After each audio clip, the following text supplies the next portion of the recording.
Friends, आपका स्वागत है। तो आज का हमारा चैप्टर है वायु। तो सबसे पहले वायुमंडल को देख लेते हैं। तो वायुमंडल क्या है? पृथ्वी के चारों ओर एक वायु की घनी चादर है जिसको वायुमंडल कहते हैं। इसके अलावा जो जीव जंतु हैं उनको जीने के लिए वायुमंडल बहुत ही आवश्यक है। अगर वायुमंडल ना हो तो कोई भी जीवन यहाँ पर संभव नहीं हो पाएगा। वायुमंडल जो हम सांस लेते हैं उसके लिए हमको वायु प्रदान करता है। इसके अलावा जो सूरज की हानिकारक जो रे होती हैं, किरणें होती हैं, वो वायुमंडल के कारण ही पृथ्वी पर नहीं पहुंच पाती हैं। इस तरह से ये अगर वायुमंडल ना हो तो पृथ्वी पर जीवन बिल्कुल ही नहीं होगा। दिन में बहुत गर्मी होगी और रात में बहुत ही सर्दी होगी, तो बिल्कुल ही अनुकूल वातावरण नहीं रहेगा। अब हम वायुमंडल का संगठन देख लेते हैं कि वायुमंडल में कौन कौन सी गैसें होती हैं, वायु में कौन कौन सी गैसें हैं। तो वायु जो है कई गैसों का एक मिश्रण है। इसमें सबसे ज़्यादा जो है नाइट्रोजन और ऑक्सीजन गैस पाई जाती हैं। इसके अलावा carbon, helium, ozone, argon, hydrogen और इसमें धूल के छोटे छोटे कण भी पाए जाते हैं। हम इस डायग्राम के द्वारा हम देखेंगे कि कौन कौन सी गैसें मुख्यतः पाई जाती हैं। तो जो नाइट्रोजन होती है, सबसे ज़्यादा गैस हमारे वायु में नाइट्रोजन होती है, तो ये 78% पाई जाती है। इसके अलावा जो दूसरे नंबर पर गैस आती है वो है हमारी ऑक्सीजन गैस। तो ऑक्सीजन हमारी 21% पाई जाती है। कार्बन डाइऑक्साइड जो है वो हमारी 0.03% पाई जाती है। आर्गन जो होती है वो 0.93% पाई जाती है। इसके अलावा जो अन्य होती हैं वो 0.04% के अंदर पाई जाती हैं। तो ये हमारा वायु का संगठन हो गया। अब हम बारी बारी से इनके बारे में देख लेते हैं जो मुख्य मुख्य गैसें हैं। तो जो नाइट्रोजन गैस है, सबसे ज़्यादा वायुमंडल में नाइट्रोजन गैस ही पाई जाती है। इसके अलावा ये पौधों के जीवन के लिए जो है बहुत ही आवश्यक है। पौधों का जीवन इसके बिना संभव नहीं हो सकता है। तो जो हम लोग जो सांस लेते हैं तो उसमें भी थोड़ी बहुत नाइट्रोजन हमारे फेफड़े में चली जाती है, लेकिन हमारा फेफड़ा उसको बाहर निकाल देता है। और पौधे इसको डायरेक्ट इसको वायु से नहीं यूज कर सकते हैं। उनके पौधों की जड़ों में कुछ गांठें होती हैं जिसके अंदर कुछ जीवाणु होते हैं, वो इसका स्वरूप बदल देते हैं, जिससे पेड़ पौधे जो होते हैं नाइट्रोजन का यूज कर पाते हैं। अब जो गैस दूसरे नंबर पर जो गैस आती है वो होती है ऑक्सीजन।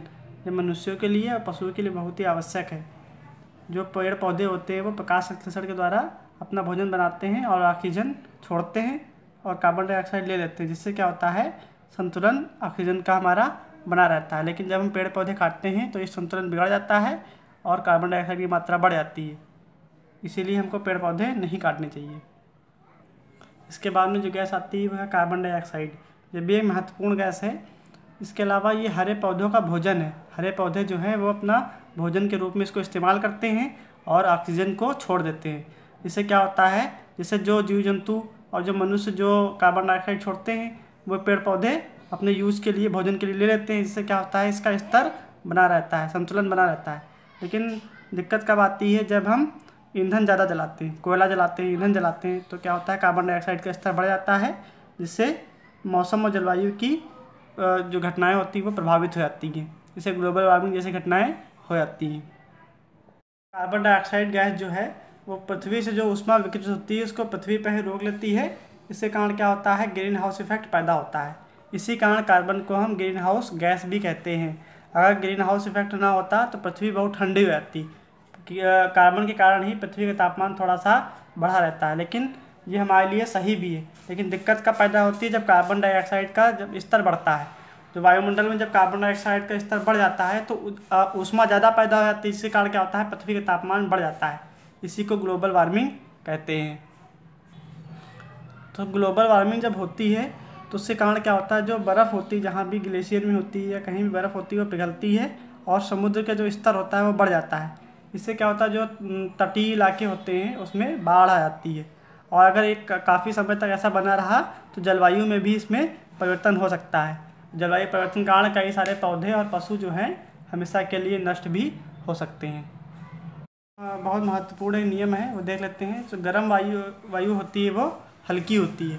हमको पता है जो हल्की वायु होती है वो ऊपर उड़ जाती है, और ठंडी वायु होती है वो सघन होने के कारण वो भारी होती है। तो भारी होने के कारण उसमें नीचे रहने की प्रवृत्ति होती है। तो क्या होता है, जब गर्म वायु ऊपर उड़ जाती है तो उसकी जगह लेने के लिए ठंडी वायु वहाँ पर आ जाती है। इस प्रकार वायु चक्र हमेशा चलता रहता है। मंडल की परतें देखेंगे तो वायुमंडल की 5 परतें हैं। क्षोभ मंडल, समताप मंडल, मध्य मंडल, बाह्य वायुमंडल और बहिर्मंडल। तो हम नीचे से देखेंगे। पहली परत है क्षोभ मंडल यानी कि ट्रोपोस्फियर, दूसरी परत है समताप मंडल यानी कि स्ट्रेटोस्फियर, तीसरी परत है मध्य मंडल यानी कि मीसोस्फियर, चौथी परत है बाहुवायुमंडल माने कि थर्मोस्फियर, और पांचवी परत है बहिर्मंडल यानी कि एक्सोस्फियर। इसके अलावा 3 सीमा हैं। क्षोभ मंडल और समताप मंडल के बीच की सीमा को क्षोभ सीमा कहते हैं। समताप मंडल और मध्य मंडल के बीच की सीमा को समताप सीमा कहते हैं। मध्य मंडल और बाह्य वायुमंडल के बीच की सीमा को हम मध्य सीमा कहते हैं। अब बारी बारी से इनके बारे में देख लेते हैं। क्षोभ मंडल तो ये सबसे महत्वपूर्ण परत है। इसकी औसत जो ऊंचाई है वो 13 किलोमीटर है। इसी जो परत है इसी के अंदर जो वायु होती है इसी के अंदर हम लोग सांस लेते हैं। इसके अलावा जो मौसम की जो भी घटनाएं होती हैं जैसे वर्षा हो गई, कोहरा हो गया, ओला गिरना हो गया, इसी परत के अंदर होती है। इसके अलावा जो माउंट एवरेस्ट है वो भी इसी परत में ही स्थित है। अब दूसरे नंबर पे आता है समताप मंडल। तो क्षोभ मंडल के ऊपर जो परत पाई जाती है उसको समताप मंडल कहते हैं। तो ये जो है 50 किलोमीटर तक की ऊंचाई तक की ये परत फैली हुई है। इसके अलावा जो बादल और मौसम संबंधी जो घटनाएं होती हैं यहाँ पे बिल्कुल नहीं होती हैं। इस कारण जो हमारे वायुयान है वो उड़ाने के लिए जो परिस्थिति होती है सबसे अच्छी इसी मंडल में होती हैं। इसके अलावा इसकी एक महत्वपूर्ण विशेषता ये भी है कि जो ओजोन परत की जो लेयर होती है वो इसी परत में होती है। और ओजोन परत हमको पता ही क्या करती है। ओजोन परत जो सूर्य की हानिकारक किरणें होती हैं उससे हमारी रक्षा करती है। मध्यमंडल की तो ये वायुमंडल की तीसरी परत है और ये समताप मंडल के ऊपर स्थित है। इसकी औसतन ऊंचाई जो है वो ये 80 किलोमीटर है। ये 80 किलोमीटर ऊंचाई तक की ये परत फैली हुई है। इसके अलावा इसकी खास बात ये है कि जो अंतरिक्ष से जो उल्कापिंड जो आते हैं वो इस परत में आने पर जलकर राख हो जाते हैं। इसी परत में वो जल जाते हैं। अब चौथी परत के बारे में बात कर लेते हैं जो है बाह्य वायुमंडल। तो बाह्य वायुमंडल हमारी चौथी परत है। यहाँ पे क्या होता है जो ऊंचाई बढ़ने के साथ में यहाँ पर तापमान तेज़ी से बढ़ता है। इसके अलावा आयन मंडल जो है इसका एक भाग है। इसके अलावा ये परत हमारी 80 से 400 किलोमीटर ऊंचाई तक की ये परत हमारी फैली हुई है। रेडियो संचार के लिए ये परत हमारे लिए बहुत उपयोगी है क्योंकि जो पृथ्वी से जो रेडियो तरंगें यहाँ भेजी जाती हैं वो परावर्तित होकर इसी परत के द्वारा वो परावर्तित होकर पृथ्वी पर वापस लौट आती हैं। अब जो सबसे लास्ट परत है बहिर्मंडल, इसके बारे में देख लेते हैं। तो ये वायुमंडल की सबसे ऊपरी परत है। इसके अलावा ये वायु की सबसे पतली परत होती है और हल्की गैसें जैसे कि हीलियम हो गया या हाइड्रोजन हो गई तो यहीं से अंतरिक्ष में तैरती रहती हैं। मौसम के बारे में देखते हैं। तो मौसम क्या है, वायुमंडल की प्रत्येक घंटे की और किसी दिन प्रतिदिन की स्थिति जो होती है वो ही मौसम होती है। जैसे मौसम सुबह का मौसम और हो सकता है और शाम का मौसम दूसरा हो सकता है। सुबह मौसम धूप वाला हो सकता है और शाम को बारिश हो सकती है। तो मौसम क्या है, प्रत्येक घंटे की और दिन प्रतिदिन की स्थिति जो होती है उसी को हम मौसम कहते हैं। अब जलवायु देख लेते हैं। तो जो दीर्घकाल में बहुत ज़्यादा समय में किसी स्थान का जो औसत मौसम होता है वो वहाँ की जलवायु बताता है। जो जिस तरह का मौसम होगा उसी तरह की वहाँ की जलवायु होगी। अब हम तापमान देख लेते हैं। तो तापमान क्या है, जो कि वायु में मौजूद ताप और शीतलता का जो परिमाण होता है उसी को हम तापमान कहते हैं। तापमान जैसे किसी समय का जो होता है तापमान वो वायुमंडल का तापमान होता है। जो हम महसूस कर रहे होते हैं तापमान वो वायुमंडल का तापमान होता है। इसके अलावा तापमान खाली दिन या रात में नहीं बदलता, ये ऋतुओं के अनुसार भी बदलता रहता है। जैसे कि सर्दी आएगी तो तापमान दिन का अलग रहेगा, गर्मी आएगी तो तापमान अलग रहेगा। इसके अलावा दिन का तापमान अलग रहता है और रात का तापमान अलग रहता है। इसके अलावा आतपन देख लेते हैं। तो आतपन एक बहुत महत्वपूर्ण कारक है। ये तापमान का जो डिस्ट्रीब्यूशन होता है उसको बहुत प्रभावित करता है। तो ये क्या है, सूर्य से आने वाली वह ऊर्जा होती है जिसे पृथ्वी रोक लेती है, उसे हम आतपन कहते हैं। जो आतपन की जो मात्रा होती है वो भूमध्य रेखा जो होती है उससे ध्रुवों की तरफ घटती चली जाती है। इसका मतलब ये हुआ कि आतपन सबसे ज़्यादा भूमध्य रेखा पर होता है और ध्रुवों की ओर बढ़ते आने पर आतपन घटता चला आता है। इसका मतलब सूर्य से आने वाली ऊर्जा जो होती है वो भूमध्य रेखा की तरफ ज़्यादा रुकती है और ध्रुवों की तरफ कम रुकती है। इसी कारण हम देखते हैं कि जो हमारे ध्रुव होते हैं वो हमेशा बर्फ़ से ढके रहते हैं। दाब के बारे में देख लेते हैं। तो वायुदाब क्या है, तो पृथ्वी की सतह होती है इस पर जो वायु का भार जो दाब लगाता है उसी को हम वायुदाब कहते हैं। तो वायुदाब जो है हमारे शरीर पर भी लगता है लेकिन हम इसका अनुभव नहीं करते हैं। ऐसा इसलिए होता है क्योंकि वायु का दाब जो है हमारे शरीर पर चारों दिशाओं से लगता है और हमारा शरीर इसके विपरीत एक बल लगाता है, जिसके कारण हमको वायुदाब महसूस नहीं होता है। तो वायुदाब क्या है? पृथ्वी की सतह पर वायु के भार द्वारा लगाया गया दाब ही वायुदाब होता है। इसके अलावा जो वायुदाब होता है वो ऊपर की ओर जाने पर वायुदाब हमेशा गिरता है। जैसे मान लीजिए हम किसी मैदान पर हैं, हम किसी पर्वत पर जाएंगे तो वहाँ पे ऊंचाई पर जाएंगे तो हमारा वहाँ पर वायुदाब गिर जाएगा, कम हो जाएगा। सबसे ज़्यादा वायुदाब जो होता है वो समुद्र की सतह जो होती है उस पर होता है। इसके अलावा जो वायुदाब का वितरण है वो वायु के तापमान द्वारा भी प्रभावित होता है। जैसे किसी कोई जगह है, वहाँ पे अगर अधिक तापमान है तो वहाँ पे क्या होगा, वायु गर्म होगी और गर्म होकर ऊपर उठेगी, तो यहाँ पे क्या होगा, निम्न दाब का क्षेत्र बनेगा।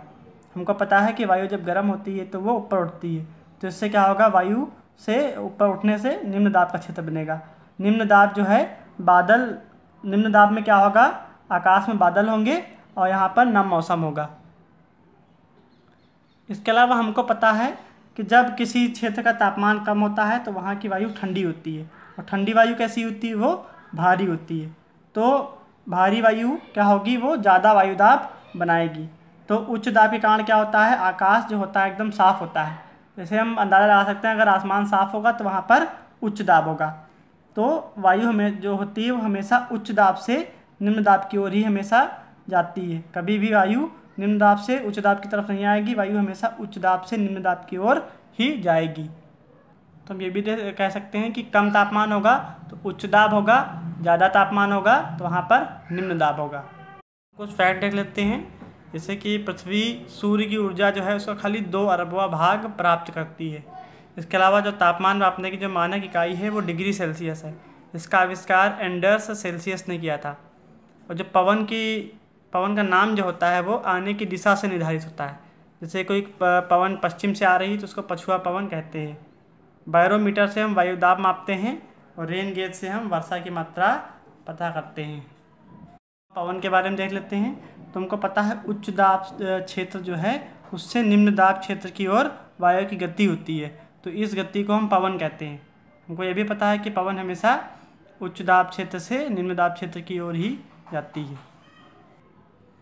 तो हम जो पवनों को 3 तरह से बांट सकते हैं, स्थायी पवनें, मौसमी पवनें और स्थानीय पवनें।